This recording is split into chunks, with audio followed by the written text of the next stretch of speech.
have to raise that up a little bit.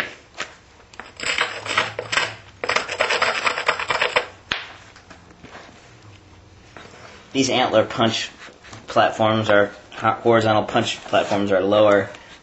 And I didn't start by mentioning that this technique that I'm sort of modifying, I saw Mike Dothager use.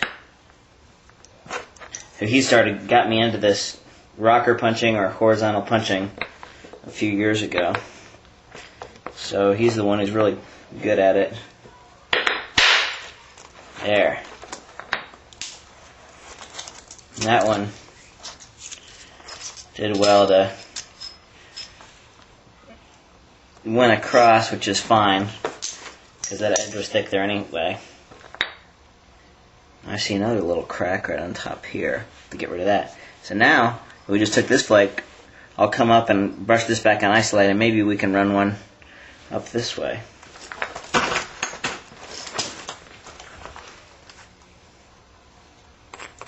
$13 minutes. Wow. Time flies.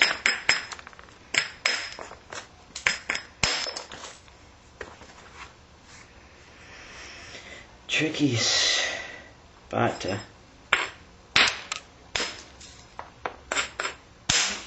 Okay. That's what we had to do there.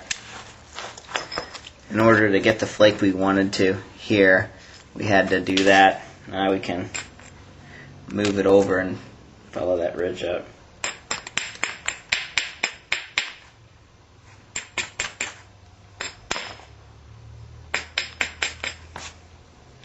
Just so crucial to set up the platforms right. Make sure they're relieved and everything. And what's nice about the punch, though, is that you don't have to worry about hitting them. All you have to do is hit the punch.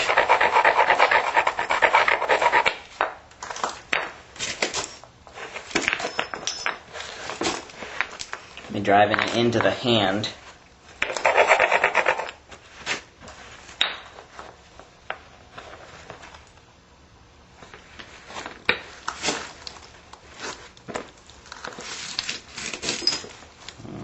Hopefully it won't overshoot too bad. Hopefully it'll just go up there and stop.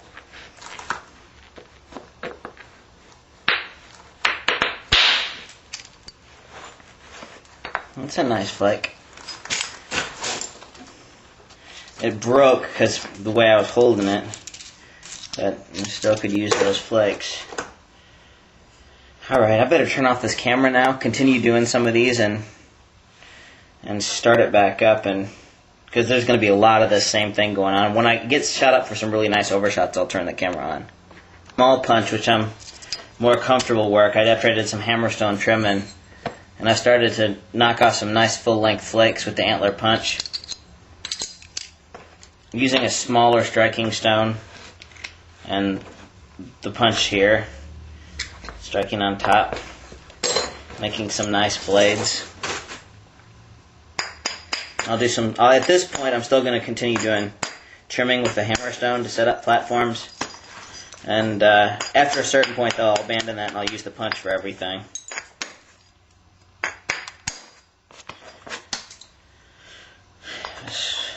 Square edge.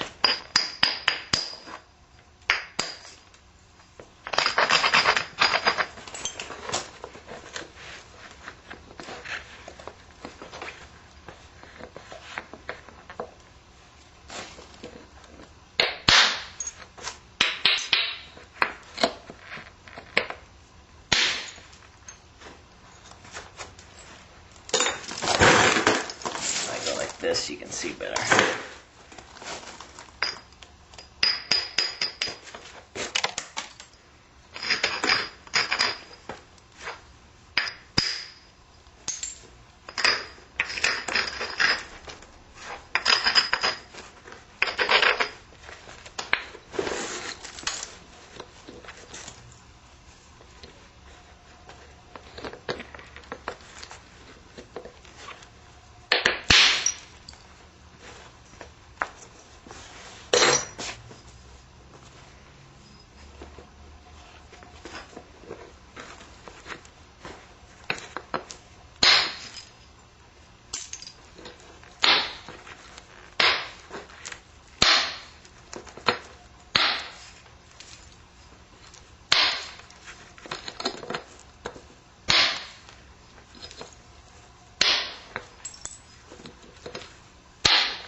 if the punch doesn't fit in there and seat right, you can feel it.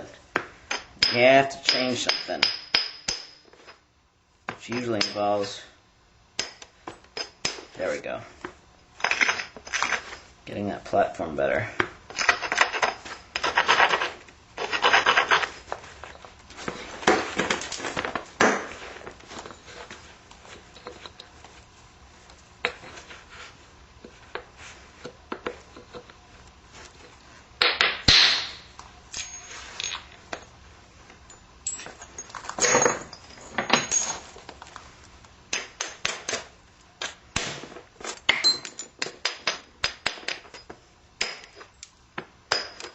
There we go. Some blending flicks.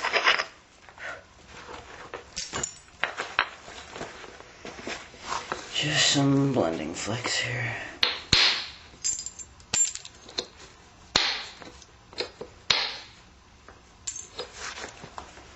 Now,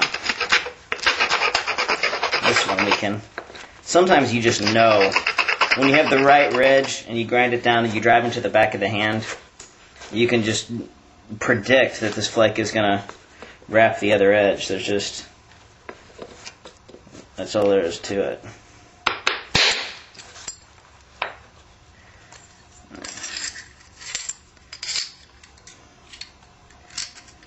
Took a nice blank flake. And that's what I like about this technique. When it's set up right and you have the contours right and you drive into the back of your hand like that, you've got it in the back of your hand and the punch is pushing in a little bit and you strike it, you just feel that's going to happen. And it's a lot more difficult to do that with direct percussion, for me anyway. Not that you can't do that, especially at this early stage. And this early stage is not a big deal to get those flakes however you want to get them, but as you see, when we start to get this finished and keep making those flakes, it gets really hard to do that with percussion, where this technique is just pretty darn reliable. I got more ridges we can follow.